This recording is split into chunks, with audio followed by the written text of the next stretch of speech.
നമുക്കിന്ന് വെറൈറ്റി രീതിയിലൊരു chicken curry try ചെയ്ത് നോക്കിയാലോ. അത് എൻ്റേതായിട്ടുള്ള രീതിയാണ്. എല്ലാവർക്കും അത് ഇഷ്ടപ്പെടുന്നെന്നില്ല. ഇഷ്ടപ്പെടുന്നവർ ഒന്ന് ട്രൈ ചെയ്ത് നോക്കിയിട്ട് കമൻറ്റ് ബോക്സിൽ ഒന്ന് കമൻറ്റ് ചെയ്യണം കേട്ടോ. പക്ഷേ ഒന്നും പറയാനില്ല, ഭയങ്കര ടേസ്റ്റാണ് കേട്ടോ.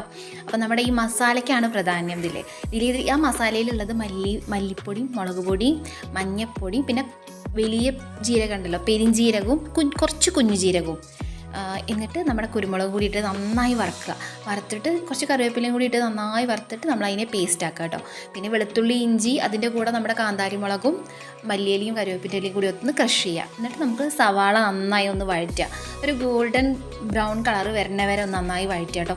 എൻ്റെ പാത്രത്തിൻ്റെ അടി എന്താ അങ്ങനെ കരിഞ്ഞ പാട് പറഞ്ഞാൽ അതൊരു തവണ പായസം കഴിഞ്ഞത്, അത് പാട് പോകണില്ല കേട്ടോ. അല്ലാതെ ഇപ്പോൾ ചൂട് പിടിച്ചപ്പോൾ കരിഞ്ഞതല്ല കേട്ടോ.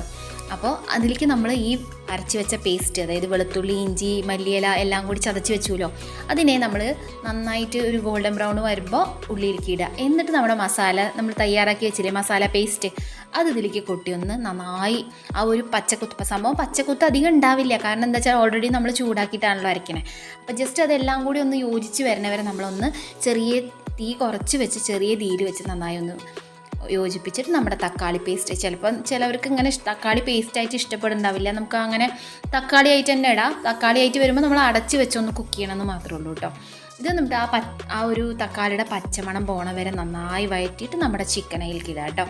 ചിക്കൻ അതിലേക്ക് ഇട്ടിട്ട് നന്നായിട്ട് ഈ മസാല ചിക്കനിലേക്ക് പിടിക്കണ വരെ നന്നായി ഇളക്കിക്കൊണ്ടേയിരിക്കുക. ഈ സമയത്ത് ഫ്ലെയിം ലോ ആക്കി വെക്കണം കേട്ടോ, അല്ലെങ്കിൽ നമ്മുടെ ഇത് കരിഞ്ഞു പോകാൻ സാധ്യത ഉണ്ട്. അപ്പോൾ നന്നായി ഒരു ലോ ഫ്ലെയിമിൽ വെച്ച് നന്നായി എല്ലാവിടേക്കും ഈ മസാല തേച്ച് അങ്ങനെ അങ്ങോട്ട് പുരട്ടി വെച്ചിട്ട് നമുക്ക് വേണ്ട വെള്ളം, കുറച്ച് വെള്ളം ഒഴിക്കുക.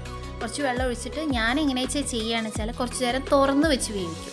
തുറന്ന് വെച്ചിട്ട് വേവിക്കുകയല്ല, ഒന്ന് ആ വെള്ളം ഒന്ന് ഇറങ്ങി വരണമെന്ന് കാണുമ്പോൾ വേഗം അത് നമ്മൾ അടച്ച് കഴിഞ്ഞിട്ട് ഫുൾ ഫ്ലെയിമിലിട്ടിട്ട് തന്നെ വേവിച്ച് ഇടയ്ക്ക് തുറന്ന് നോക്കി ഒന്ന് ഇളക്കി നോക്കണം കേട്ടോ. അപ്പോൾ വെള്ളം അത്യാവശ്യം നല്ല വന്നിട്ടുണ്ടായിരുന്നു. എന്നിട്ട് പിന്നെ ഞാൻ വേവ് നോക്കിയപ്പോൾ കുറച്ച് മുക്കാലും വെന്തിരിക്കണം. അപ്പം എന്നാൽ നമുക്ക് ഗരം മസാലയാണ് ഞാൻ സാധാരണ ചേർക്കാറ്. നമ്മുടെ ഗരം മസാല തീർന്നിട്ടുണ്ടായിരുന്നു. അപ്പോൾ നമ്മുടെ ഈസ്റ്ററിൻ്റെ ചിക്കൻ മസാല ഇട്ടിട്ട് പിന്നെ ലോ ഫ്ലെയിമിലിട്ടിട്ട് ഒന്ന് വേവിച്ചു കേട്ടോ. അപ്പോൾ നമ്മുടെ മല്ലിയിലയും കരിവേപ്പിൻ്റെയും കൂടി താഴ്ത്തി കുറച്ച് പച്ച വെളിച്ചെണ്ണയും കൂടി ഒഴിച്ച് കഴിഞ്ഞാൽ ചപ്പാത്തിയുടെ കൂടെ നമ്മുടെ ചിക്കൻ കറി സൂപ്പറായിരിക്കും.